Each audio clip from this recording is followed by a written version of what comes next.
I want to really get into the meat and potatoes of the linebacker position that to me, they kind of still kind of scratched over. You think? Yeah, Well, I'm yeah, I just mean, they did sign the one kid as the UDFA, and I know nothing about him other than same that here. we signed him. But I really think that they scored with Amari Burney because Okay, I think I trust me, Burney can play and he can cover. And look at the game film that he had at Florida. You will be very happy with him. And I figure if you put Burney with Diablo, who's coming off of that injury, you right. have Masterson play balls out last year. Sure did. It's still a matter of maybe plugging in.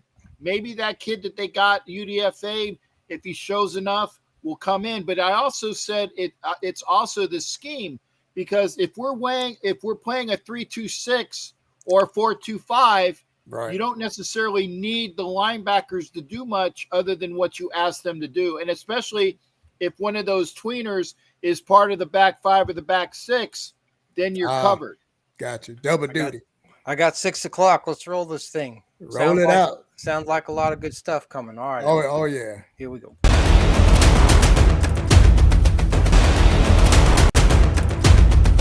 It's game day, baby! Let's go!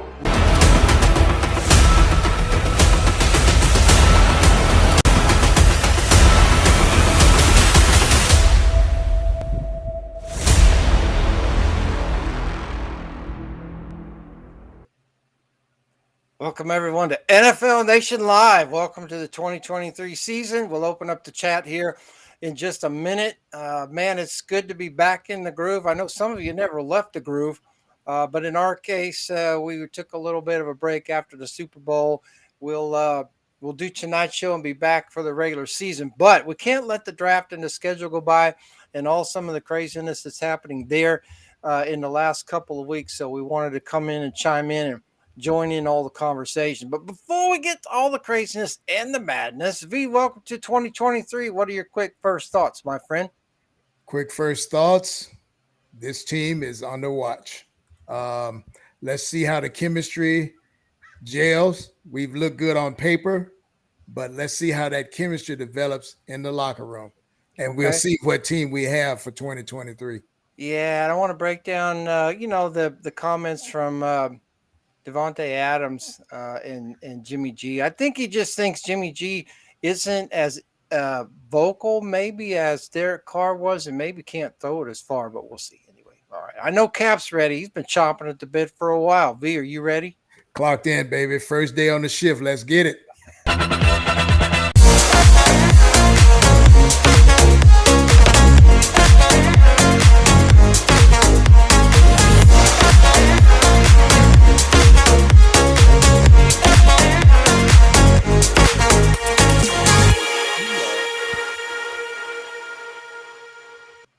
All hail Chester Cheeto. Welcome, everyone, to NFL Nation Live. Woo, we are getting ready to go. Chat is open. Keep it coming. Keep it live. Keep it real. I am Rev Guru, along with the legendary pirate Captain Jack, and, of course, the Hall of Famer, Wayne Violator Mavry. Welcome, gentlemen. Let's get going right off the bat. Let's talk draft. You guys had some juicy gossip before we went live.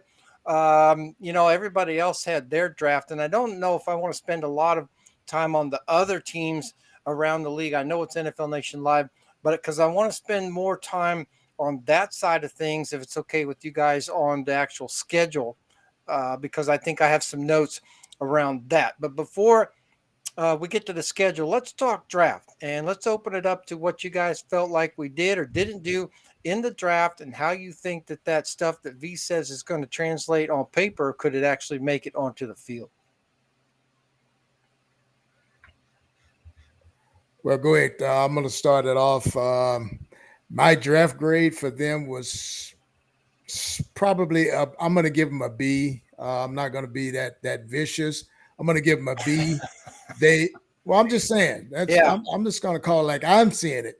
They did fill some positions, but what remains to be seen is the caliber of those players in those positions. And I'm looking at them, like Cap said previously on another show, the Wild Wild West, that they're looking for mainly utility or more versatile players. Yeah. And I'm seeing that by the way that they went in the draft. But wishing all these young men the best. 'Cause like I Absolutely. say, we're all rooting for them when they're wearing that silver and black. So come out there, put your best foot forward, but the nation will be watching. I gotta jump in there. I saw something in the chat. I think it was from Radio 7. How do I like the officiating in the Super Bowl? I know. Well, I've damn near forgotten about the Super Bowl. Who won the Super Bowl? Oh yeah, the Chiefs. You know, I don't really remember. I guess it was okay. I didn't really. I do.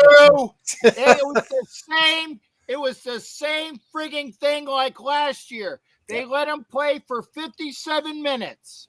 Oh yeah, They let him play for 57 minutes, and then the last 3 minutes they go and impose their zebra-ness in what they wanted to have happen, and they screwed the team that we wanted to win. I just said it. I'm sorry. I'm a little vocal. Oh yeah, the Eagles. Yeah. See, I remember. I'm starting to ref amnesia. I'm starting to come back a little bit now, but yeah, you're right. After all that stuff, yeah, they kind of let the first 56 minutes go, and then I think that the Eagles got a little bit of a screwball there to end. There were 2 calls. I think I was okay on the one, not so much the other, but it's just the way they played it, ref. It's just that old banana peel, and I'm sitting with a bunch of folks watching it, and they were just in shock that wait, what happened? All of a sudden, I'm like, they lulled everybody to sleep with no calls, and then at the very end, they're like, hey, I got this thing in my pocket. Maybe I should throw it on national TV during 14 billion people watching the Super Bowl now. And if I can add while we're on that subject, go for it. The fans that I was watching the game with were saying the game is tainted, huh? They're asking me, and I'm just like, you don't even want to know what I'm thinking, but they were saying it was rigged, and I'm like, well, look at it like a Broadway show, and this is the last show for the season. So and you can't screw the Chiefs and then show up in Kansas City for the draft and not expect to get oranges thrown at you or whatever. Just say it, scalped. Yeah, okay. Pork ribs or whatever they throw over there. That's too many optics, man, for that craziness. But in any case, that's what I think about the Super Bowl officiating. But it was it's for the average fan, it's just all the excitement. But for fellows that were like in our ilk that's watching it, it's just like, are you serious right now? Part of the reason why I kind of had amnesia is I didn't get to watch it at home. I had to go to a Super Bowl party, and it was probably 70-30 split on the women, and they weren't watching. They're all so you can't really watch the game because they're like so. In any case, I'm just saying I'm not stereotyping. I'm just saying they weren't football fans until maybe the last 2 minutes, but.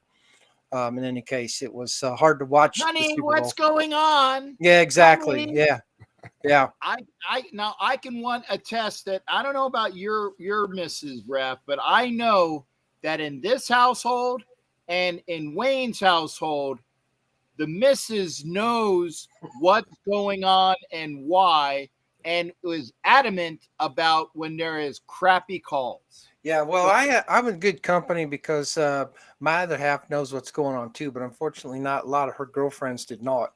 So she had one eye on the TV and one eye on their conversations, and they're going over, well, which Chardonnay goes best with your shoes? And I'm like, it's like it's only the Super Bowl, but hey, if you want to figure out which bourbon you're going to drink after, fine by me. But all right, let's get back to the draft, the latest draft. The only I think you're pretty generous, V. I was, Ben. Yeah, I was. I didn't like our first pick. I like the potential of our first pick, but I don't like our first pick. But I think they drafted a Hall of Famer and the tight end from Notre Dame, and that's pretty much the only pick I like. Yeah, he was a good pick. I had no problem with him. And that's who we said we wanted last year. Remember? Yeah, exactly. And to get that offensive weapon like him, I had no problem with that. It was just when they brought the wide receiver in, I think that was the 3rd or 4th round, and I'm just like, wait a minute. There's some D tackles you guys need to pay attention to, even though they got the guy from Georgia. Well, they got Brown from Alabama though. Brown, Brian Brown. They got Brown from Alabama, who statistically had almost, if not just as good of a year as Carter from Georgia. And oh, by the way, he's not a head case. Yeah. So I could see him being a safe pick. Then they kind of went off the rails. The corners I knew they were going to focus on, but my stickler is still the blue chip linebackers, and I got my list here that I still have from the draft that I was hoping they would get at least one or two of them. Jack Campbell being one. Well, he was gone in the first round, though. He was gone, dude. Yeah. So I'm just like, man. So I'm like, okay, maybe they'll get this guy Noah Sewell out of Oregon. Yeah. No go. Why did my screen go black? What the hell? Anyway, you guys thought you had gremlins over there. My screen just went black. Wow. Yeah, but at least you got your real computer in front of you, where I'm on a backup right now, because those people are asking why the camera shot is different. It's because I'm on my laptop with a different angle with different microphones. So I'll get that back. But like I say, guys, I was generally okay with it. It's just like, okay, they've got all these lumps of coal. Let's see when they heat up together what kind of fire they generate. That's what I'm more interested in. Yeah, and so now that we've got the draft, and you guys were talking in the green room about some unrestricted free agent pickups, and you guys are getting down to kind of the nitty gritties, but some of the details on defense. I'll get to offense in a minute. Cap, tell us a little bit about what you're seeing about the defense, and I particularly was interested in the comment that you made in the green room about the linebackers. Right, and actually, I will agree with the fact that we didn't pick up any linebackers, and I don't know whether this went out on air or not. But depending upon the scheme of what Graham will employ, okay, Graham relies mostly on the back 4 or 5 to do the job. He needs guys that can cover and tackle there. So we're still a little bit light in the backfield, but depending upon the scheme of what we're running in the front, what would be like the front 7 normally, maybe not be a front 7. Maybe it's a 4-2-5 or a 3-2-6, depending upon scheme. And then you don't necessarily need the quote unquote statuesque prototype linebackers in that scheme, because obviously the AFC West is a throwing division when you got guys like Herbert, Wilson, if he can never get his butt back in gear, and what's that guy for the Kansas City Chiefs? Oh yeah, that's right, Mahomes. So the D-backs are going to be more important in the scheme. Okay, granted, everybody's got to learn how to tackle, and that's things that we definitely need to learn about. But if you run a different scheme and you employ the right cogs in the machine, hopefully you got the right cogs. And that's why I said it's a matter of scheme and a matter of the players that you got. So again, and I was saying this before, you guys are going to love Amari Burney, man. Yes, I'm biased. I'm a Gator, but the kid can run and he can catch and he can tackle and he can hit. So he's that guy who's going to play that tweener safety linebacker mold. And just like we had Diablo do last year, and actually what they were trying to have Brandon Muse do a couple years ago, he didn't pan out, but they're looking for that guy who's a safety in college, throw some weight on, and become that tweener linebacker. And I saw that Matt was asking about maybe Polamalu might be that guy as well, because they're beefing him up. And they might say maybe he's going to be that tweener type linebacker in that type of scheme. So if you got guys like Polamalu, if you guys got Burney, then obviously you know what Diablo can do when healthy. Those might be the guys that employ the prototypical tweener safety linebacker guy that can cover. And maybe you have Masterson and Butler play the quote unquote prototype linebackers. Okay. So we'll see what we have via scheme, but I don't poo-poo the draft, because again, I thought we got a lot of good value in positions that we needed. We didn't reach on anybody. And I'll go back to Tucker in a minute there, V's. I know you were talking about, Tucker at wide receiver. Right. But we moved up and we moved back and we employed those extra picks, but we employed them capably. We moved up and pick up Mayer. I don't know. I think there was somebody on national TV that had a camera in his face for the Mayer pick. Oh, that's right. It was me. And I was very happy when that pick was made because I know that we got the best tight end available in the draft. And what was not seen on camera on the first round, I know that Ref was talking about, I'm not really happy with Wilson, but honestly, Wilson was the best player available at that time, and we picked him. He showed a lot of promise. You can't teach size and speed, and he blew up at the combine. Yeah. The big question mark with Wilson is going to be that plantar fasciitis injury. That's the only big question. But if he pans through, he's going to be a demon there. So you got Wilson, who can be that demon, right? You got Mayer, who can be that dynamic tight end that we haven't had in years, okay? Cornerback, the kid from Maryland, is, and I had an argument with Gabe, the Giants fan, saying, well, he's a 4th-round pick. He's not a 1st-round pick. I seem to recall that there is a guy that will be in the Hall of Fame pretty soon that was picked number 199, okay? Can't remember what his name is either, but he was a 4th-round pick? Yep. So it doesn't matter where you go in the draft. It matters what you do in the pros. And the kid out of Maryland at cornerback is sneaky good. And he might be, flip side, within the first 5 weeks, he might be the starting cornerback there because he can be that good on potential, right? The kid out of Georgia, Smith, great kid. And again, I'm sorry, most people are kids because I'm kind of old.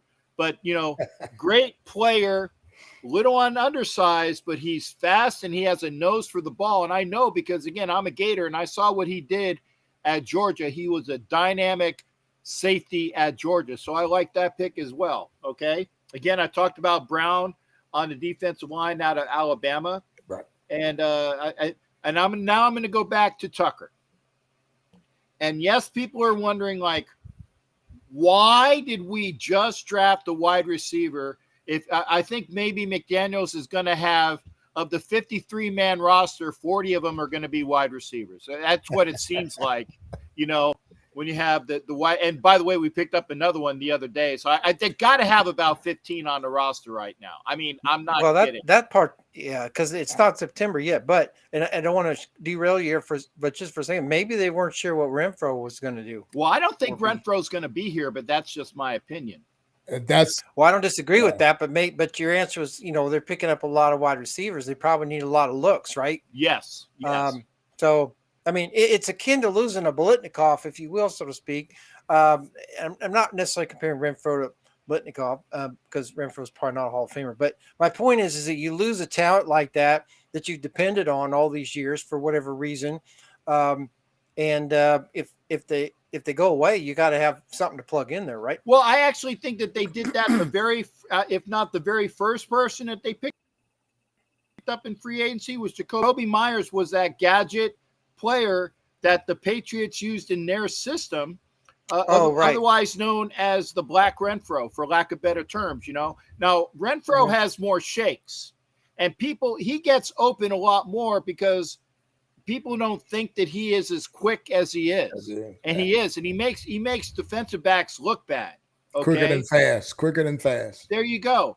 And it would be a shame to lose him, but even if you do lose him, you got Jacoby Myers there, and that's what I think they might employ, like two slot receivers, and I really think that Tucker, going back to what the kid, you can't teach 4.29. Yeah, sure.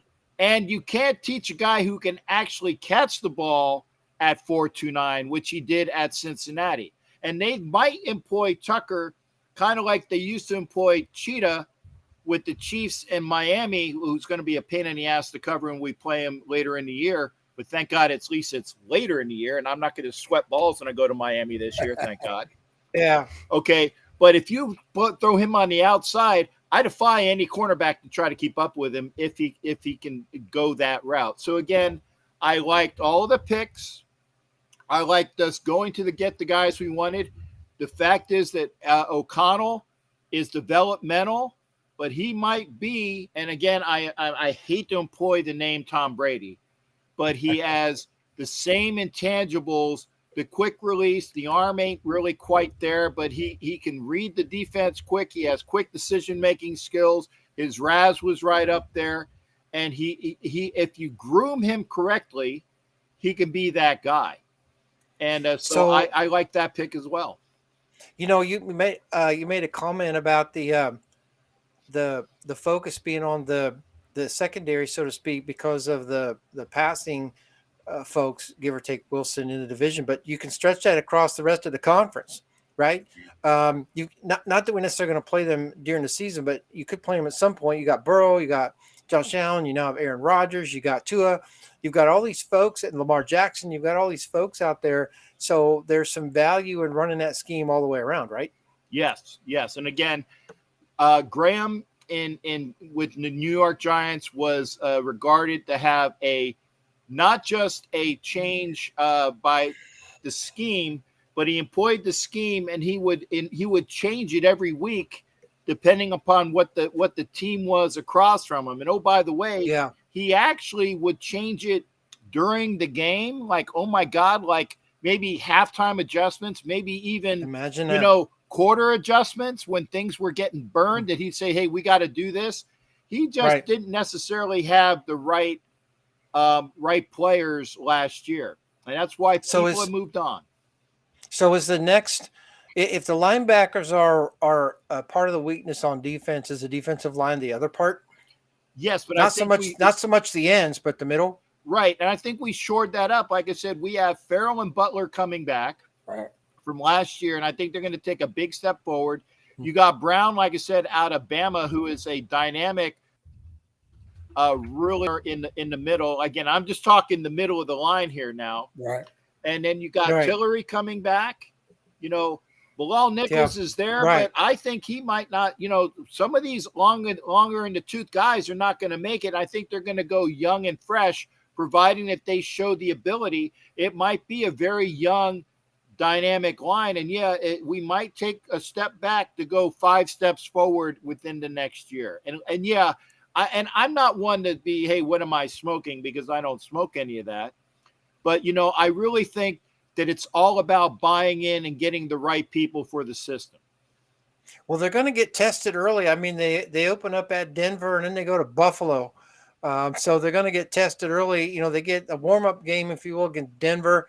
Not really sure what changes they're going to make under Sean Payton versus what they had last year. There could be enough twists in that to make that game more challenging than we'd like to, even though I think our personnel person for person is better. But then you're off to Buffalo and then you're home against Pittsburgh, who's, got their act together, so to speak. So, and then we know the schedule, they're off to LA and all that stuff. So they're going to get tested early in that scheme. So you think they're still pretty much their base 4-3? I don't know. I mean, it can be like a base 4-3, but it can be like one of those Vic Fangio type where it looks like a 4-3, but it's really a 3-4. Yeah. So are we hoping now that Crosby's not going to see as many double teams? Absolutely. I've been talking enough. No. Absolutely. Though, as far as Max, remember, he got all of that last season because it was one-sided. So now when you balance that with some quote unquote younger talent, because I could see them throwing, forgot the kid's name already. I could Wilson? see Tyree. Yeah. I could see them throwing Tyree in there because he could play inside or outside. So now if they still want to just put Chandler out there for the field generalship, I could see that happening. Max cannot be double teamed if you got pressure coming from that other side. Well, he can be held. We know that. He can be held, but I'm saying double team. But so we traditionally haven't been a blitzing team. Do either of you see that changing under our current under our current scheme or our coaching staff? It would be Or do we even want to? it would be welcomed by me if we did more of that. Yeah. As far as not all of the time, but in certain pressure situations where they can't sit back there and hold the ball no longer than 2 seconds. Send some pressure, then you've got to keep a running back or that tight end in for help, like they used to use Woodson off the edge. Yeah. Well, yeah, that was a rare breed. But he would get there. That you could, yeah, exactly. Yeah. And Green Bay proved that before we did, actually. We did a little bit of it. Absolutely. We did a little bit of it, and then we did more of it after we got that. Matt's been throwing in, there's been a lot of good comments. Ed's thrown some good stuff in there. Matt's thrown a couple stuff in there about the Renfro. So let's talk a little bit about the offensive piece, specifically the receivers. We have a new tight end because Moreau is gone. Waller's gone. That was a kind of a double whammy, if you will, so to speak. Not so much concerned about Waller, but I was disappointed that Moreau left. And you can call it however you want to. We got a new tight end, the kid from Notre Dame now, and we've got some receivers. What's your take on Devontae Adams? He had some comments coming out about not agreeing with the scheme or whatever. We can take that for what it's worth. But let's talk about Adams first and how you feel he fits into this offense with Jimmy G primarily being the quarterback, and then Renfro's status with regards to where you think he fits in. Well, the scheme-wise, if they're not going to really use Devontae with his ability to stretch the field, and that's what it sounds like he wants to do more of. Yeah. And the question was with how's Jimmy's arm going to be? Exactly. So I think that's what all that talk was about. I don't see him wanting to be traded, and right. Contract wise, we can't trade him because we got to eat 35 million, I think it is. So him being a team player, him wanting to be a Raider, he's got something again to prove. Like he proved he could be an All-Pro without Aaron Rodgers. So he's not happy with Derek being gone. And I'm sure he'll just say that, and you can see it, but I'm looking at him to be one of those captains that kind of being the glue that holds this new regime together. So looking for him to ball out if Jimmy can stay healthy. Yeah, I think that's the big key is can he stay healthy? And I think that when I say I'm talking about Garoppolo and Derek Carr's management styles, if you will, a little bit different. So to speak. I think Jimmy can get the ball down the field. I just don't know if he throws this hard down the field. And I don't know about his accuracy, so to speak. He kind of has that what I call the Ryan Fitzpatrick syndrome. I'd say, when Fitzpatrick was out there, he'd throw 5 or 6 really good balls, moving the ball, and then he'd throw the ill-timed interception. It just feels like Garoppolo is kind of the same way. Every time he goes back to throw, I hold my breath because you don't know what's going to happen. We've had other quarterbacks when they drop back there, you didn't hold your breath. You knew it was a bomb to branch or something. Yeah. You knew it was going to work. So it just kind of makes me nervous when he's back there. But to me, that seems to fit. Renfro seems to fit more of what Garoppolo was used to in San Francisco, not comparing him to McCaffrey, but that kind of utility-ish player. Renfro doesn't run the ball or throw the ball, so to speak. But from a receiver standpoint, you kind of feel like Garoppolo is going to have a pretty good rapport with Renfro out there, don't you? Yeah, I think so. And I also think that, and they actually broke it down statistically because they went into what Tay said about, well, he doesn't necessarily agree with what's going on. And they actually had a guy that did. Now, granted, I know the old expression, stats are for losers. But if you look at Jimmy G's one-loss record, minimum 50 starts, okay? He's like number 6. He's number 6 behind all of these people with like I want to say a 9-something win percentage, okay? He has his seam routes are in the 9 or like the upper percentiles of that. So he's better throwing on the seam, and he doesn't throw as many interceptions. So if you employ him correctly, which is why McDaniels wanted him. And why I said of all of the free agent quarterbacks that were available, and I will say that again, of all of the free agent quarterbacks were available, I had no problem with it being Jimmy G. The only problem we have is with the health. And that will be, it'll be up to this, again, a scheme, keeping him healthy, having those quick hitters, because no, he does not have Carr's arm. No, he does not have Carr's fastball. But I tell you what, his completion percentage is a hell of a lot better. And he actually, I think he has a like his yards per pass is actually a decent number. I think like 9 or 10. So he's at least throwing it downfield as often. Carr threw a lot of dumps. Like that turn to the left and throw to the turn to the right. Right. It was 3 yards behind the line of scrimmage. Jimmy actually throws it forward. So again, the big thing is keeping him healthy, and I like our chances. Right. So there's a lot of good comments into the chat about the wide receiver. So obviously, Adams is on one side. Who's on the other? Is Renfro going to be the slot? Is he going to be the other side? Is Jacoby Myers going to be? Which don't get that confused with the tight end Myers, right? Because it's spelled a little bit different. But so I want to clear that up. But what are our wide receiver? I know earlier, Cappy said we got like 25 or something, but realistically, what does the starter set, in your opinion, look like when they finally get down to the 53-man roster? Go ahead, B, real quick. I could see Jacoby playing on the right side there, or just opposite of wherever Devontae lines up, because of that speed. And like I said, you can't coach that, and that's going to make the back end of the defense play honest anyway. And if they run them on a crossing pattern, oh Lord, with who that's what we didn't see a lot of crossing patterns from us. I guess that just wasn't in our system, so to speak. But Renfro playing underneath all of that speed going upfield, and you got a great tight end that can catch and block. Yeah, we should be pretty formidable. And don't forget, we still got the number 1 running back. Well, at the moment, in my opinion, right. Keep that guy happy, keep him healthy, and let him go do his thing. So Kev says we have 3 slots right now. Wow. Who are the other 2?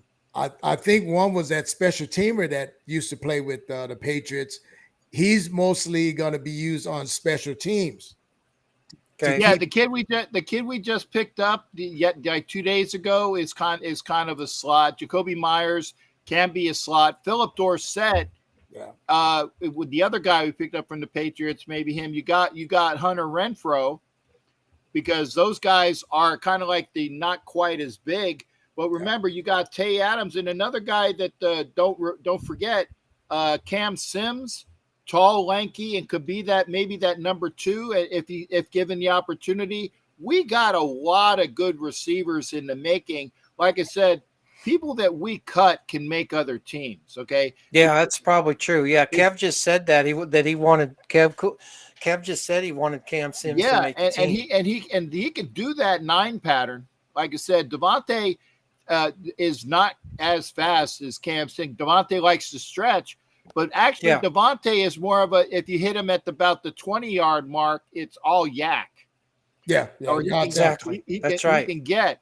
Whereas Cam Sims was like Ruggs. He'll throw it 50 yards downfield and he'll be there and catch it underneath. Yeah. Well, that's what you need. You stretch the field and you run folks underneath. That's where Casper made his money. He was a Hall of Famer. That's where Blitnikoff, he made his under there, but also on the side. So it sounds like they'll have some good options. And like V said, you get the running game back there, then the offense could move the ball, score some points. That would be helpful. And speaking of the offense, we're going to get our offensive line back intact, mostly from last season, or do you see some changes there? Oh, I see lots of changes. Yeah, go ahead, and I'll follow you, brother. Hey, I definitely see some changes there. And to bring up one of the UDFAs, this McClendon Curtis kid, I could see him just plugged in at right guard right now. And Really? kind of reminds me of a Wisniewski, his style. Just let him, he's a road grader, let me tell you. And for us to get him, now that put a smile on my face because he can put all those guys in check real quick. There was another one that we drafted too, another guard. Well, actually, we got the kid Dalton, what's his nose, which is the big. That's him, Dalton Wagner from Arkansas. Yeah, but he's like an oak, and he's definitely he's one of those. And I said it the other day, and I feel bad if the kid ever watches my show. He's probably think I'm calling him stupid. I'm not. He's just one of those big, like so big that he laughs at you, like Jeff Zimmerman laughed at me when I played high school ball against him. Because he just put out his hand and pushed me to the ground. Jeff Zimmerman of the Dallas Cowboys. So yes, I played him once. Hey, Cap, but look, let him laugh as long as he's pancaking guys on the other side. Yeah, let him laugh, man. Yeah, he just needs to work on his foot skills, which is one of the reasons why he went undrafted. But you can teach that. You can teach that. Yes, sir. Strength and want to, you can't. Yes. So before we get too further, Kev said. I think it was Kev, that he didn't see Illuminor starting. You agree with that? Illuminor is more. I really think that they're going to try to get Mumford at that right tackle. I really can see that. I think that Mumford could, if given the right cog, Mumford could be that right tackle. Illuminor to me is a better right guard. And then here's the other thing: you have the road grader out of UT Chattanooga, throw him at left guard, and I think that I would put Parham at center. But that's me. I like that, Cap. I like that right now. I like that right now. And Colton's got a decent bag up, so hey, just switch Parham and let's go get it. Wow. All right. Well, that's really interesting. And I'm sorry, I was trying to type, and I apologize if the chat ends up with a typo. But who's at center? Parham, when you throw the kid from UT Chattanooga at left and then put Illuminor at right guard, throw Mumford at right tackle. And, I think that, and at worst, the big kid, that if he gets his feet, be the swing if Brandon Parker isn't your swing. And again, I'm going to zip it right there on Brandon Parker because he knows how I feel about him. God forbid he's a Raider that, good for Brandon. Got it. But you need to show me something. And I'll take the big Ophi kid that needs to work on his footwork as a swing tackle right now.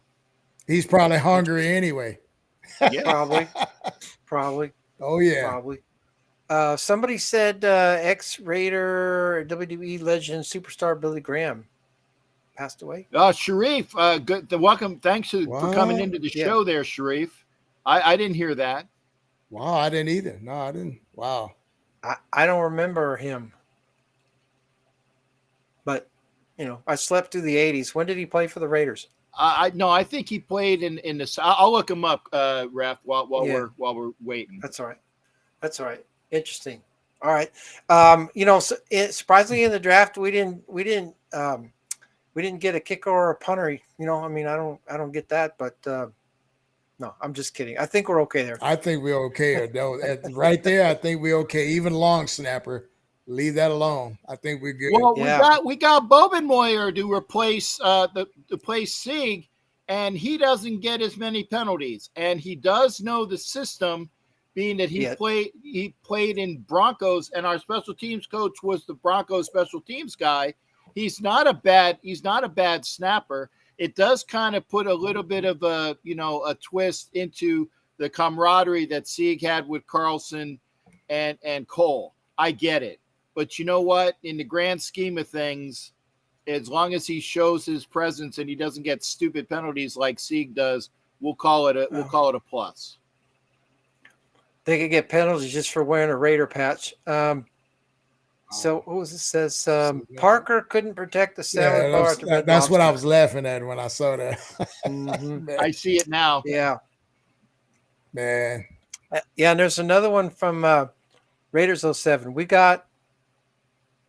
Was it Moody? That's right. Moody. That's yeah, right. Matani Moody, who's like He reminds me of the guy. And remember, he scored a touchdown against us.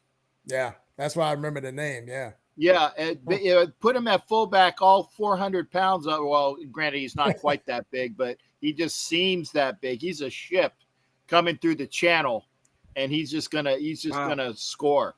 Forgot about him. Yeah, see. Clogging up the Panama Canal. All right.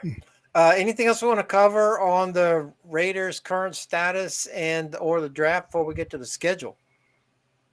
Nah, like to mainly for the draftees and the roster. Let's just, like I say, all those lumps of coal. Let's just see what kind of fire they produce. Because winning will cure all that other stuff that we've been talking about. Well, yeah, and one more comment. Well, how do you feel about the current coaching staff compared to? I'm gonna do like Cap. I will take your time real quick. Yeah. Okay. Yeah, sure. Go ahead. It's not, trust me, you will never hear the word "I'm all for a Patriot" anything. You will never hear those words out of my mouth. But except for that one time you just said it. Except for the one time I just said it. Okay. Russ on it. He's on it. You know what, Ref? Like I said, we'll talk post game on that one. Okay. But anyway, I've said it for all the time, for those that have watched my shows, and I haven't taken too many weeks off. So I'm in regular season mode because I need a break too. The point is, McDaniels has a plan, and it's a 3-year plan. And if it takes 30 minutes to bake a cake, right now we are past maybe we're at the 12-minute mark of the cake being baked. Wow. It's only 12 minutes in, guys, if you use the analogy. He has this year and next year, okay? And if you want to pull that cake at the 15 or 16-minute mark like he did in Denver, your cake is going to suck. It might suck anyway after 30 minutes, but I want to see the full cake being cooked. I want to taste it. I want to see if it's rich. And then I'll let it cool and I'll put that icing on it, but I want to see it come to fruition. And you can't see something come to fruition until you give it the full time to cook. Yeah, and the Tennessee Titans, as the schedule was getting released, put up the logos of the teams that they were playing, got some interesting response. I wonder if they had put up Josh McDaniels, as somebody said that was Betty Crocker. You never know. But anyway, yeah, so that's a really good point. And what was it? I think it was John McKay when he was with Tampa Bay. Yeah, he said, what do you think about the execution of your offensive line? He says, I'm all for it. Yeah, I'm all for it. Yeah. But he said, why do you have a 3-year plan? He said, because I have a 3-year contract. That's why I had a 3-year plan. Oh, okay. Well, I got that too. Yeah. And I think who was that just said it? Kev said, we're stuck with these guys for 2 more years at least. So, yeah. And that's if Mark, holds true to what he said. But if this season is like a bust, I think he'll start to reevaluate that. Yeah, and it's possible, but also remember, there's one thing that hasn't been stated enough. Next year, there's not I think it was 25 million of dead bad contracts that are still on our books as of right now. Oh, probably. Well, are we still paying for number? Are we still paying for number 2? Yeah. Well, they're still paying for Littleton. They're still playing for the gentleman that was the I'm sorry, it's going to sound crass, but the homosexual that we picked up from the Buccaneers. I can't remember his name. I'm sorry, but and again, that's not a crack. That's just because that's how I can describe him. Okay, I know you're talking about. Right. That contract, Corey Littleton, a couple other bad contracts that we're still paying on. Those come off the books next year. I mean, next year we don't have to carry them on our cap casualty. Yeah. Oh, Naseeb, thank you there, cool. And again, I apologize. I wasn't making a homosexual crack. I just couldn't remember the guy's name, and I knew that he was gay. Yeah. That's what I'm saying. But yeah, Naseem, a lot of those bad contracts are coming off the books. And by the way, that also includes whatever we had to eat with Carr's contract as well. So a lot of that will be gone, and you can use a lot of that extra money proactively third year. Yeah, for sure. Well, yeah, and if that doesn't help you, then it just puts more scrutiny on what you have now, and then maybe they have to maybe have to get past that and then find out where they are. But it'll be interesting to see how it goes. So last week the schedule came out, and I had a lot of comments about that. But overall, you guys have had a chance to look at maybe the schedule in general, but the Raiders specifically. What was your take on the Raiders schedule? It's a hard schedule. Even with the 5 primetime games that everybody's barking about, that was a thing going on social media wise. How did we deserve to get 5 primetimes? Well, obviously the league or the schedule makers saw it fit to put us in those positions. Well, the Super Bowl's in Las Vegas, so they're trying to show off the facility. So, but it's not an easy schedule. Not that we've ever had an easy schedule, but we're lining up against some pretty good teams, man. And it's just the weeks that we play them is gonna come into play, how it affects us. I didn't like the fact that we have back-to-back road games 3 times, opening up at Denver and Buffalo. We go Chicago and Detroit. Yeah. Which the league would probably say, oh, well, if you don't go home, you can stay in the Midwest, but I don't buy that argument. And then Kansas City and Indianapolis. So there were a couple other teams. I think Arizona maybe was one. I'll have to look at my thing that had, back-to-back road games 3 times. I think that creates a challenge. There are some benefits. That are hidden in there. And go ahead. If you're going to get your benefits in, can I interject what I liked about it? No, go for it. Okay. The first thing is this. Okay, we're not going to Buffalo in the balls of winter. Right. We got Buffalo the second week of the season after a Monday night game in New York. Right, and that's the second quote. Do you know that we play 6 teams on a short week? Yep. No team in the past 35 years has ever had 6 games off of their opponents off a short week. And I was amazed when I saw that stat. He said the guy went back 35 years. We're getting 6 teams off a short week. That's amazing. And that's even beyond the fact that we're playing Buffalo in September, and the fact that we're playing Miami in November, so I don't have to sweat balls in September going to Miami. Okay, that's one plus right there. Denver, the opening game, that's not so that cold weather game got right off the books. Yeah. The only cold weather game that we got is Kansas City at Christmas. That's the only cold weather game we got. Matt said the only cold weather game is Christmas in KFC, so it'll be officially now called the chicken game. Yeah. So I'm not sure if it's going to be legs or thighs or whatever, but or get the whole bucket. Hey, Rudy, welcome to the show. Get the whole bucket. It says I think we will go 4-6 with our interdivisional games. 4-6. I think the other challenge is three of the first 4 games are on the road. At Denver, at Buffalo, home against Pittsburgh, which isn't going to be a cakewalk. Then we go to play the Chargers. So I have the first 4 games. Okay, 3 are on the road, 2 against division teams on the road, and then wedged in there you've got Buffalo and Pittsburgh. Green Bay's not the same game it would have been with Aaron Rodgers now gone. So that levels the playing field, I think, with regards to that. Devontae Adams may have some intel with regards to the Packers offense, but I don't think it's the same without Aaron Rodgers there. They just don't know, I think, maybe as much as they could have known about what Rodgers' tendencies are. Not that teams don't change the game books, because they do. But when your quarterback and your head coach are still there, there's going to be some similarities, which I think are gone now. Wow. We've got a home game against New England, which will be interesting. Oh, yeah. And then back-to-back games in Chicago and Detroit. I think those Chicago are prime time, a Sunday night game Yeah. and a Monday night game. Yeah, and I think the Chicago game's a level playing field.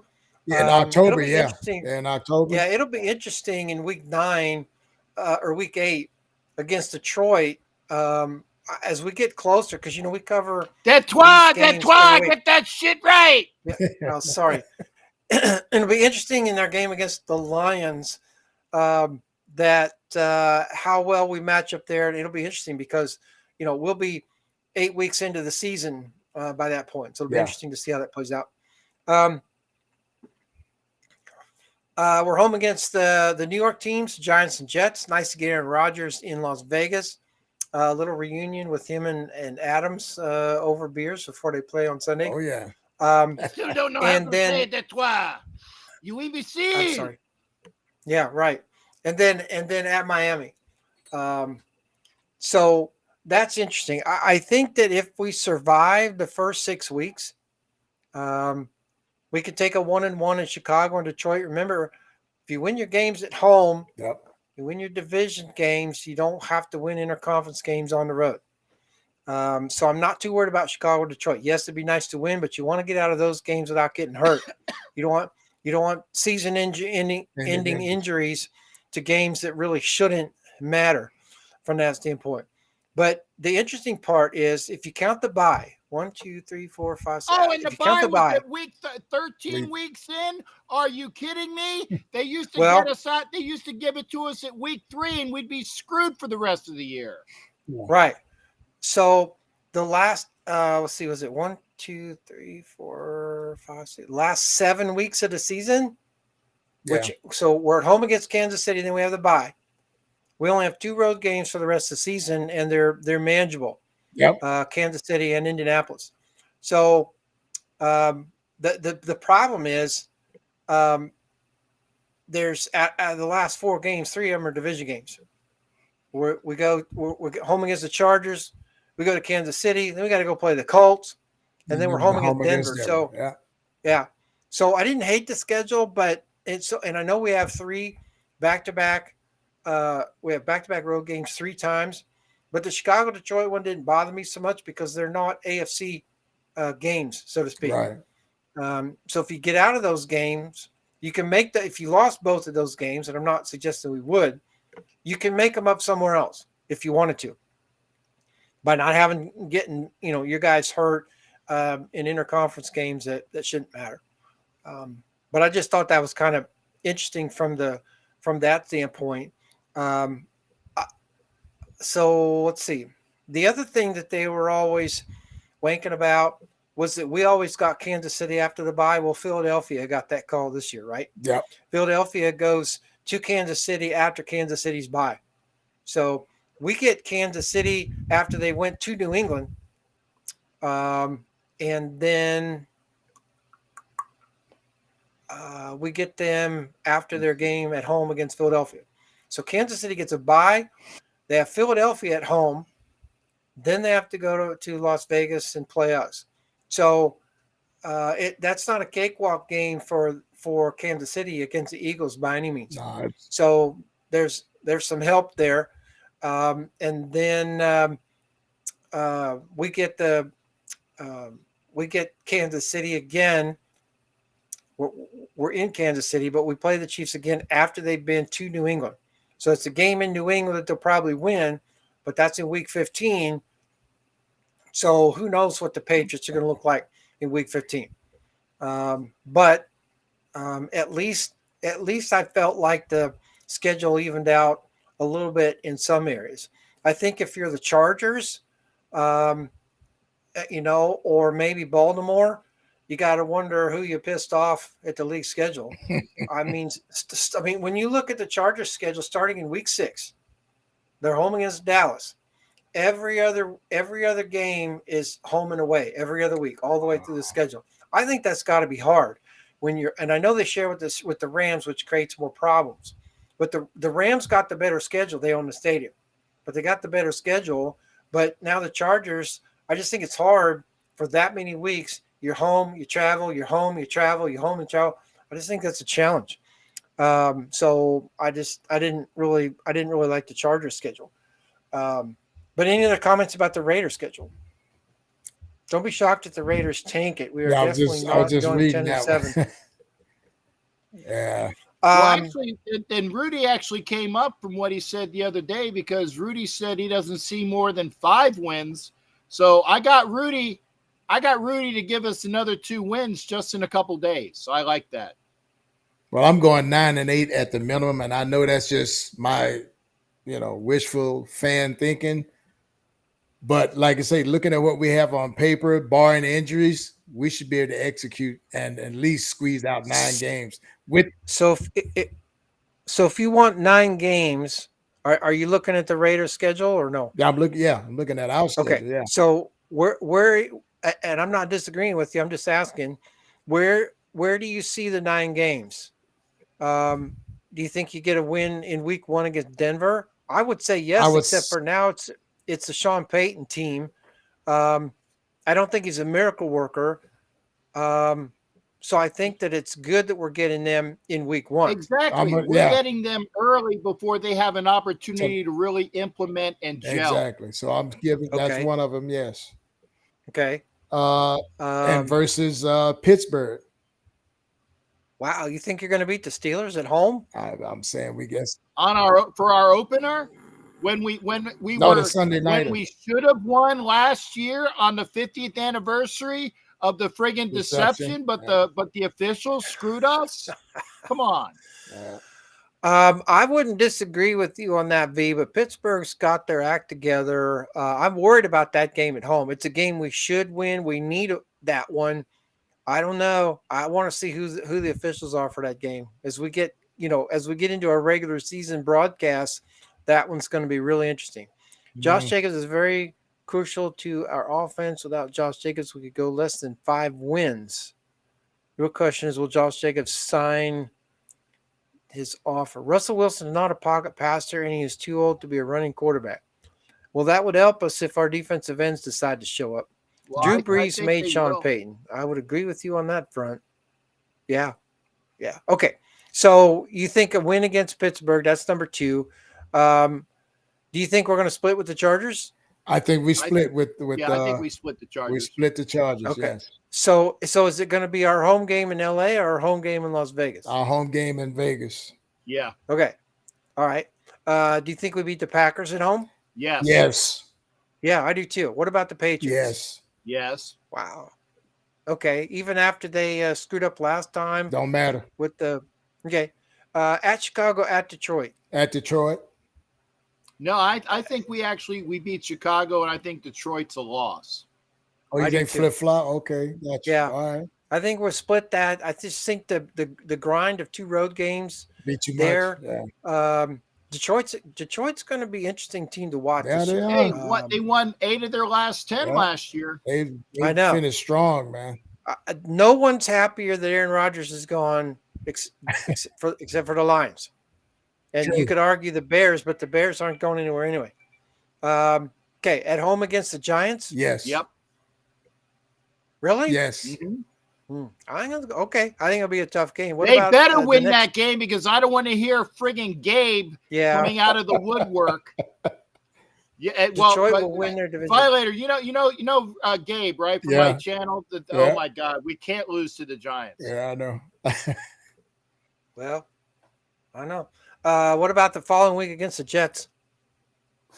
That's iffy. Yeah, that one's iffy. That's why I got it circled. I think we but can, it's iffy.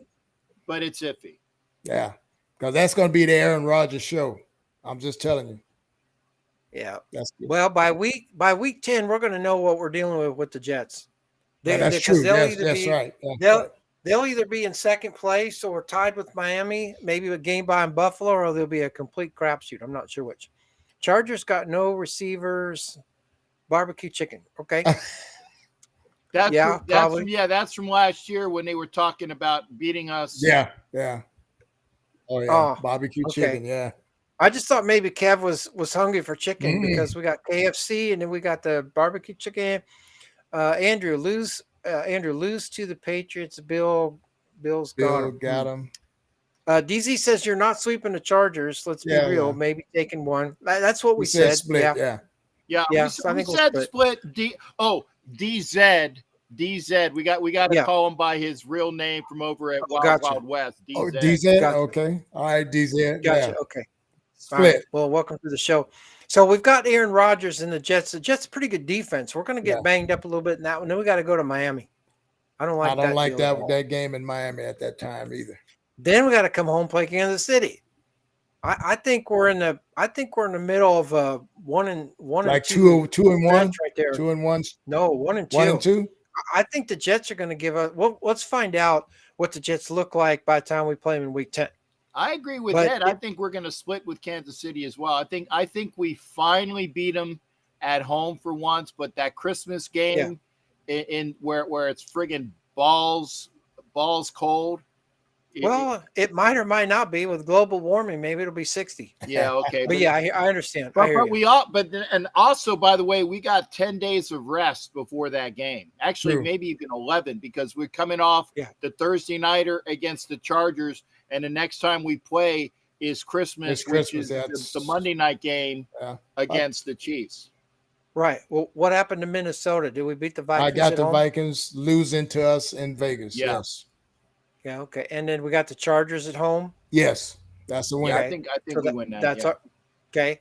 Then we go to Kansas City for the KFC The game. KFC game. And then we go to Indianapolis to take on the Cowboys.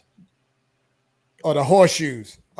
The horses. Well, Yeah. if you guys didn't see the Tennessee Titans video, you're going to be completely lost in this show. If you did see it, then you're going to catch my subliminal humor.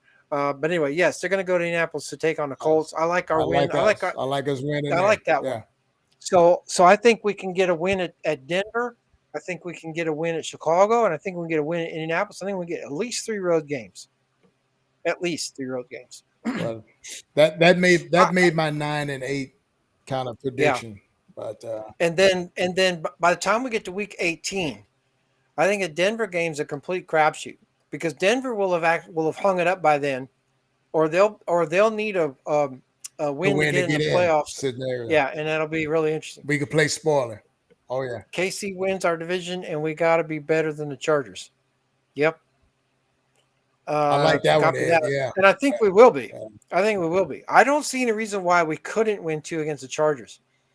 But I'd love that too. But like I said, it's just a matter of getting the breaks in LA because like I said, we are the Vegas Raiders are undefeated against the Broncos, but the Vegas Raiders are also 0 for SoFi.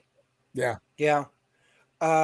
But let's see where we are with that. If we beat Denver, if we lost to Buffalo and we lost to Pittsburgh, that's a game we have to win. Maybe we'll play better. But we all know that when we get into these discussions in the fall, it's going to be all about the officials. And we haven't even brought that into play yet. Yeah. Well, it's pretty early for that. Although they're officially on the clock as of today. Their 3-month blackout is over. They got their welcome letters today. Sent out by Walt Anderson, and they're back on the clock. So, yeah. By the way, Wayne, Kush wanted to ask you. I did a wonderful interview with Kush and Holly the other night. Time permitting, they'd love to have you on that show as well. Send me the info. Okay, Kush, I will send a Violator your phone number. And then, actually, no. Actually, Violator. I'll send. Right, I'll send Kush your information, and you guys can get it squared away. We'll get that squared away. Hey, appreciate it, Kush. Look forward to speaking with you. It says, Refco, I'm trying to be real. The Chargers got better this offseason with addition of more and depth through the draft. Our only concern is the year. The health issue. Out. Health issues. Yeah. Yep. I don't disagree. I don't disagree with that. The Chargers have always been a problem. My thing is you got to have Eckler to win those games, and I just don't know if his heart's in it. Maybe it is. If it is, all bets are on. If he's not playing up to his potential, I'm not saying he won't, or if there's issues there, Eckler out of that system shifts that game to our favor. Doesn't mean we'll win, but it shifts our game to favor. Definitely. And I think, while I do agree that it's most likely we'll split 50-50 with the Chargers, we're different. We're more different. They did improve. There's no doubt, but we're different as well. Yeah. And I think especially now that we have some defensive ends on both sides that are going to bring it, the Chargers may not be ready for that in week 4. Maybe they will be, but they won't have had a lot of time to study that, and it'll be really interesting to see how that plays out. But I agree with those comments. To add to that, Chargers are good. To add to that, what you just stated, the biggest change would be if the middle can be dominant. The middle of our defense, if the middle can be dominant, that changes everything, because that changes their whole run scheme, pass protection. So if that middle can dominate, and I'm kind of I'm thinking about Neil. What's our D tackle from LSU? I'm looking for that. Neil Farrell. I'm looking for that young man to take his spot on that line and be a captain. Yeah, Rudy says the Chargers are more complete than we are. I think I disagree. Well, I would agree with him based on where we are at the moment, which is that fact that this current team and roster hasn't played any games yet. Yeah. But on paper, record wise and everything else, yes. But I think that when you start getting these guys to gel, and remember, I think that the 53 this year is going to be a hell of a lot better than the 53 last year. Oh yeah. And there's still gonna be room for improvement. And like I said, it's a matter of the matchups. And like I said, I think that our defense has gotten, again, on paper, has gotten a lot better than last year. Yeah. Okay. I think that we will be able to handle their receivers better. And I honestly think that they haven't really improved their run defense that I know of. And maybe DZ will let me know because he's the Chargers guy in the house. Okay. But if they still haven't improved that run defense, and we've improved our defense against them, okay, I think that providing that Josh signs, and even if he doesn't, I'll still take Zeus and the kid that was on IR last year, that is that scat back with quicks, and I keep forgetting his name, but he was put on the IR last year out of one of the smaller schools. Was it Abdullah? No. He was on the IR the entire year last year. Okay. Yeah. But he's kind of like, he reminds me of Dexter McCluster. Oh yeah. Okay. And I can't remember his name. Somebody will put it in the chat, but I really think that we will be better with that. McCormick, thank you there, Cool Kev. Yeah, it was on it, right on. McCormick, you throw him in there with Zeus. We'll see what Britton Brown can do, whether he's a space or not. Britton Brown will get out of UCLA. I want Josh in there, but I think that you put McCormick with Zeus and Brown and Abdullah. Yeah, it's not Josh Jacobs, but those 4 guys, if they run the compendium of what they used to do, Sincere McCormick. Thank you. There, the first name. Yeah. I sincerely need to remember that name because I keep forgetting that name on all my shows. I said the kid that reminds me of Dexter McCluster. But I think that we will be okay if they run the RBC, running back by committee. I think that's one of the things that makes this division so cool is the dynamics between these two teams. And I've never looked forward to Charger games more than I have the last few years because it's been really awesome to see that. But I still think we'll find a way to split, but those games are always fun to watch. We get the Chargers after Chargers open up at home against Miami. So that's not going to necessarily be an easy game. Then they go to Tennessee. We don't know a lot about the Titans at this point, but they could be tough at home. Then they go to Minnesota. So we get the Chargers in LA in week 4 after the Chargers have had 2 road games and a game against Miami. So I'm just thinking that the Chargers may not be completely ready for the Raiders in Week 4, but I still think we probably get a split. If that's the case, and we sneak away with the win there, then that game at home in Week 15 is going to be a whole different shebang because everyone will have had time to figure stuff out. And then again, it depends on who's healthy. True. But that game too may sway with maybe who the officials are. Yeah, Well, at least we know one guy isn't going to be there anymore. Well, there's a few of them, but you mean Coleman? Or no, I'm sorry, Boger? No, I'm talking about your boy. Well, let's see.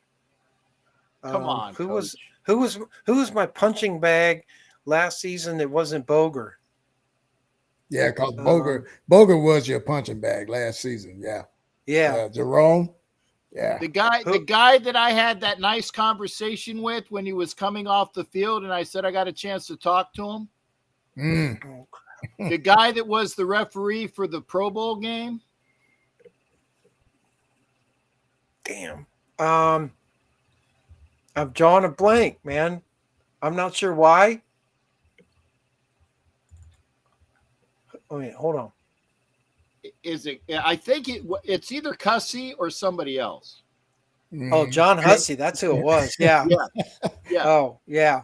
Yeah, John Hussey. Yeah. Yeah. My other punching bag. Your other punching bag, Hussey. And if you get rid of Hussey and Boger, those are two of the worst that you can have. At least they're gone. Now, that doesn't mean that they're going to get other people that are just as bad. Right. But it'll be harder. At least it's kind of like the guy, and I can't remember what the guy's name is. He's the umpire that's Hispanic in baseball, who has the strike zone that is like a mile wide and a mile high. Angel and a mile Hernandez? Low. Yeah, Angel Hernandez, right? Yeah. Mm-hmm. It's kind of, if Angel Hernandez is gone, then the umpires in major leagues improved 1,000%. With Hussey gone and with Boger gone, they've improved at least 500%. Probably. Yeah. That's true. And actually, Walt Coleman IV retired as well. So there's no more Walt Colemans in there. Yeah.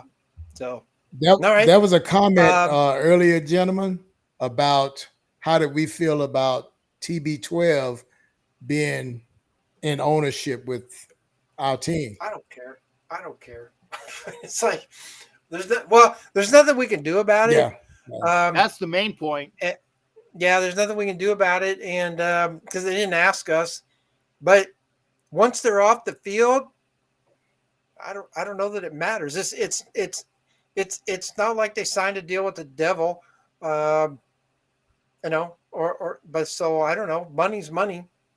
Well, you got Tom Brady, and I know that was usually a cuss word when I say the full name out loud. Yeah, right. Okay? Yeah. That's. But here, I'll still slap myself out of habit. Thank you. I appreciate that. Yeah, just. But and this was brought up. I think actually Kush was talking about this the other night because I knew that again. And Rudy, I'm with you. I hate him. But he already that TV guy. Primatama, the princess. Hey, Lance, good to see you, brother. Already has got a partial ownership with the Aces. Yeah. He's got ownership in Vegas with WWE. Right. He's got ownership amongst a bunch of the other parameters in Vegas. So the fact is that he's already entrenched in Vegas. He's a millionaire with a lot of free time. So again, we don't have anything going on that I don't think that Mark would say, "Hey guys, do you mind if I give some of the ownership to Tom Brady?" Oh, you don't like that? Okay, well, I'm not going to do it. No, it doesn't work like that. Nah. Yeah, and a comment says if Mark and Carol passed away, would that go to Brady? No, it doesn't have enough equity in the team at this point. Yeah, there's.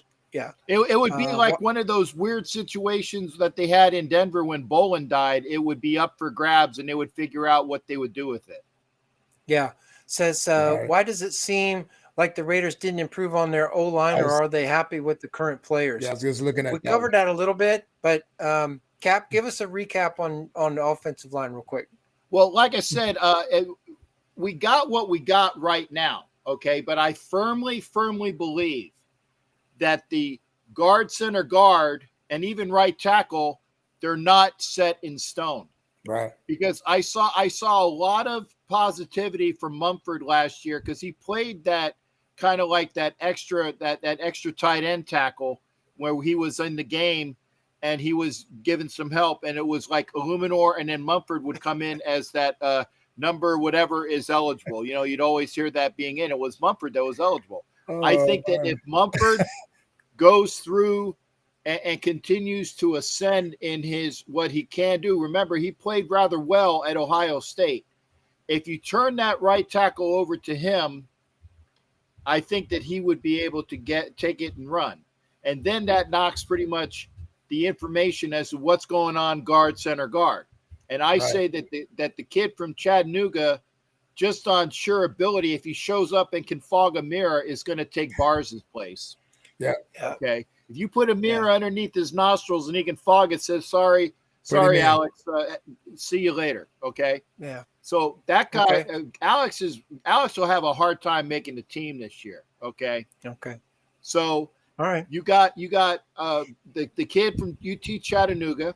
Yep. You got McClendon. Connie Mute, who can block out the sun. Hopefully he can block out somebody in the pass rush. That's his problem. That would be helpful. Pass protection. Yeah, the pass rush with him is the problem. Run blocking is not a problem for him. Nope.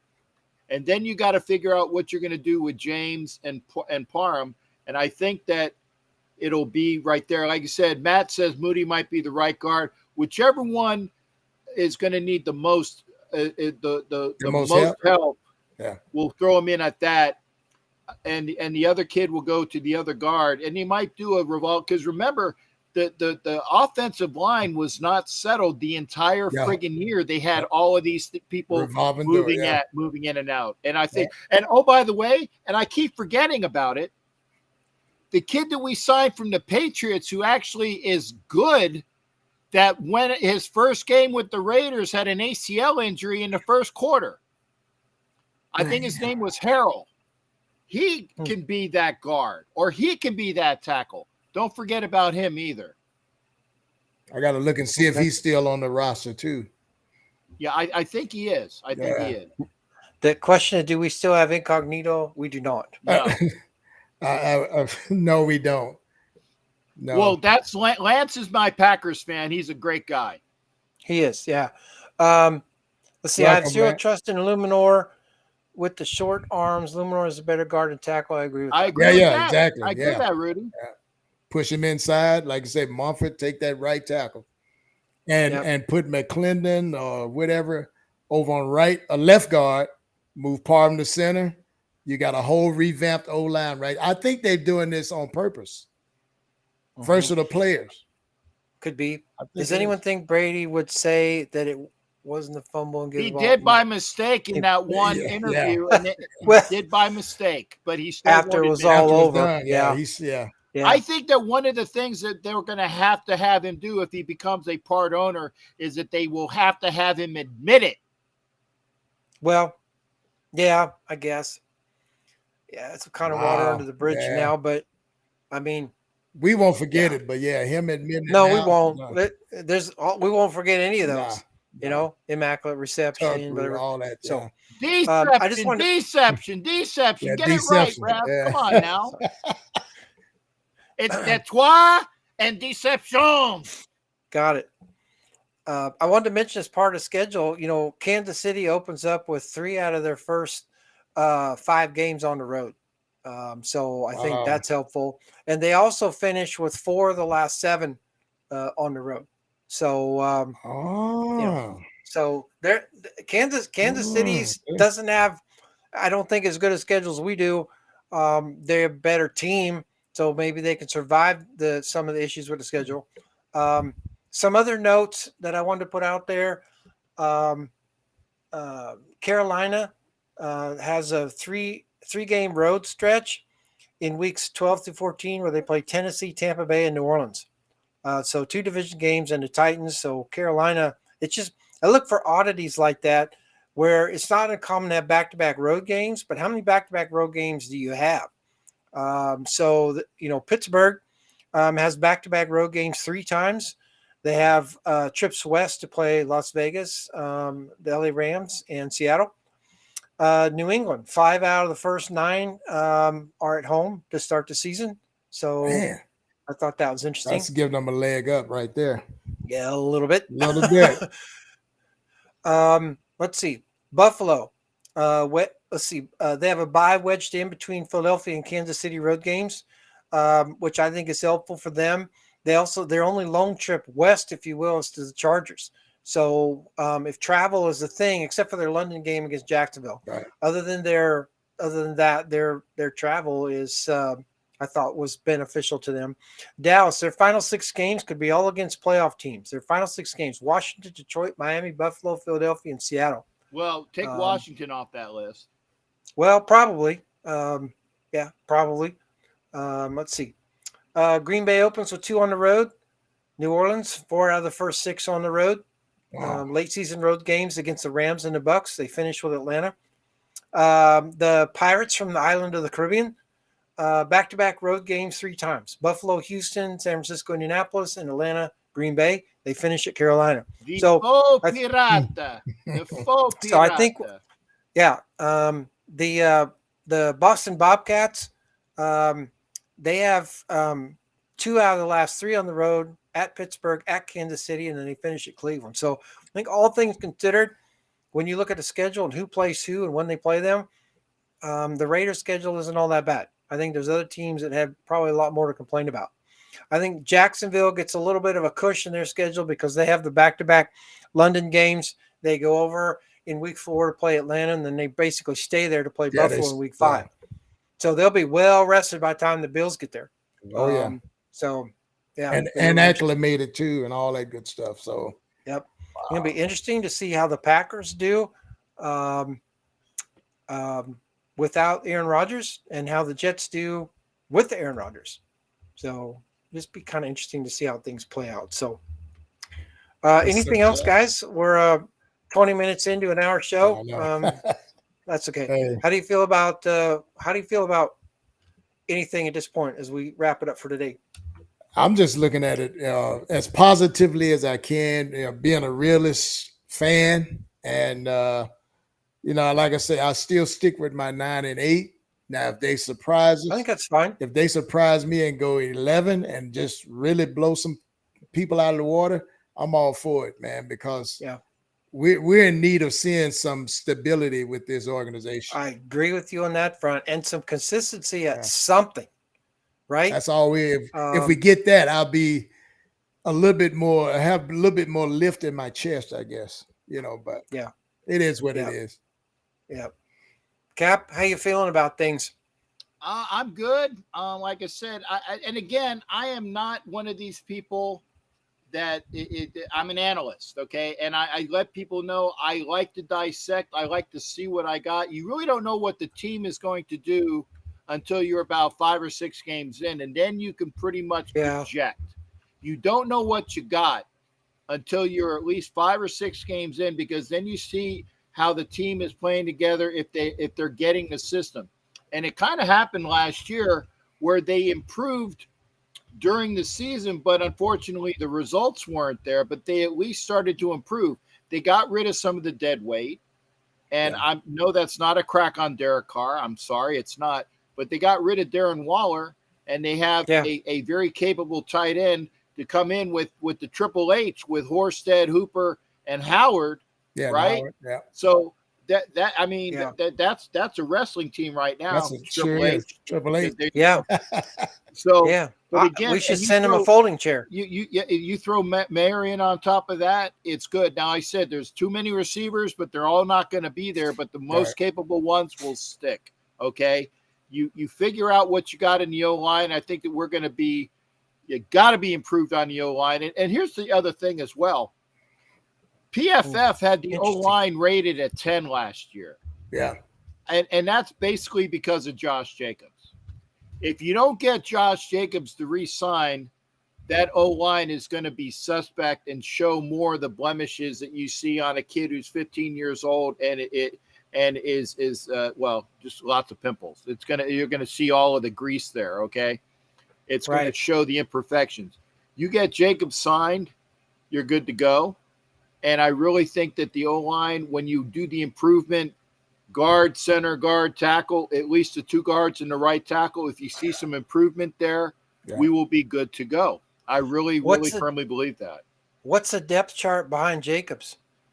Well, like I said, you got Sincere McCormick. Thank God I actually remembered his name this time. Good short-term memory. And Zeus White. White, Abdullah. Yeah, White, yeah. Yeah, so you got Zeus White, Sincere McCormick, Britton Brown, the kid out of UCLA that didn't get the chance to play, Amir Abdullah. Right. And then who knows? And then you got Johnson at fullback, who's a that was fullback. My next question is the fullback. Yeah, keep that kid. Okay. Man. Yeah. Okay.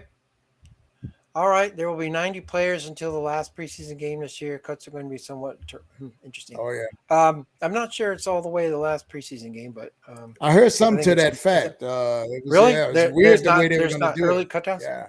Wow. Okay. Well, shows what I know. Not much. I'm studying somebody else's rule book right now, so there you go. All right, everybody. Thanks for joining us tonight. It was a good show. Appreciate everyone coming in and getting involved with the chat. It's great to see your enthusiasm, your comments, and there's a lot of great football knowledge out there. Did you see the Pat McAfee show is joining us? I did hear that. Yeah. What? He should. Yeah, Pat McAfee show is joining ESPN. Yep. Brady has always been surrounded by elite coaching and talent. Yeah, well, can't argue that. Yep, can't argue that. We will be, thank you, Ed. We will be back for our regular season kickoff show. We'll tweet that out with an announcement and a promo. It'll be the week prior to kickoff weekend. So kickoff weekend is what, Thursday, September 7th, I think. Thursday. So our kickoff show will be Wednesday, August 30th. Oh no, I'm sorry. Wednesday, September 6th. September 6th, right. Will be our regular season kickoff show. So there you go. I got a lot of work to do between now and then, but there you go. Oh, yeah. Thank you guys for joining us. Thanks everybody from the chat. One more time around the table. Cap, anything on your mind? Well, like I said, we will see what we got. I'm glad to see Gabe came in at the end because, like I said, Gabe, you missed my comment, Gabe, about the Giants, but you can go back and watch. But anyway, thanks everybody for being here. It's always a pleasure with the more people that we have in here. Absolutely. We enjoy the time with you. Share this up, get more people to pop in and enjoy us. Like I said, it's not like my show where we got people calling in and doing other things, but we do try to make sure that we see what you got in the chat, and we do try to make sure we acknowledge that. Thank you for being here. It is a pleasure of mine to be with the Hall of Famer in Wayne Violator Mabry and my most awesomest, love the guy, referee of the NFL and soon to be other endeavors, David Ref Guru Grant. Thank you again, folks. Make sure you're coming with us. Make sure you are subscribed to NFL Nation Live on YouTube. NFL Nation Live on YouTube. Go there, and yes, you can watch it on my channel as well. Absolutely. And during the regular season, we will resume giving away prizes on the show as well. I think that went pretty well last year. And I just want to thank all of our attendees. It wouldn't be the same without you guys and your comments. Absolutely not. That keeps my interest. I'm sorry I can't type as fast to respond, but I love the comments, man. That's absolutely. See, these are real football fans that's watching the show. Absolutely, and very knowledgeable. Very knowledgeable, and I just love that atmosphere. You guys keep coming and tell a friend. Yeah, and the diversity of your comments is welcome. We got to keep it civil, but there's no problem with agreeing or disagreeing, because that's what makes it work. If everybody agreed on everything, then there wouldn't be any dog. Boring. Boring. Yeah. All right. Take care, everybody. We'll be back September 6th for our regular season kickoff show. It's not that far away, so book it, mark it down, and then we'll be together until we get to the Super Bowl, man. And I got to tell you, this is season 5. Can you believe it? Season 5. Season 5. Man. I can't believe it. I feel so honored to be part of this. And right back at you. We have Jeff, fun, man. We have fun, man. That's what it's about. Yeah, we do. Well, it'll be interesting to see how all these new teams do. You know, we got the Red Scallions, the Boston Bobcats, Chester Cheeto, the football logo. I mean, if you didn't see the Tennessee Titans video that came out on the day the schedule's released, you got to go back and see that, because if you don't, I guarantee you for the rest of the regular season, you will be lost on this show wondering what the hell we're talking about. So go watch the video, because not only is it a creative crack up, but we're going to reference that quite a bit here, especially with some of the stuff that they did. So everybody take care, be safe. We'll see you in a month or 3. Yeah. Whatever. And you already heard from Jacques, because we remember it's Tetois. You already heard from Jacques. That's right. I will have all my hats. And finally, before we go, yeah, yeah, baby.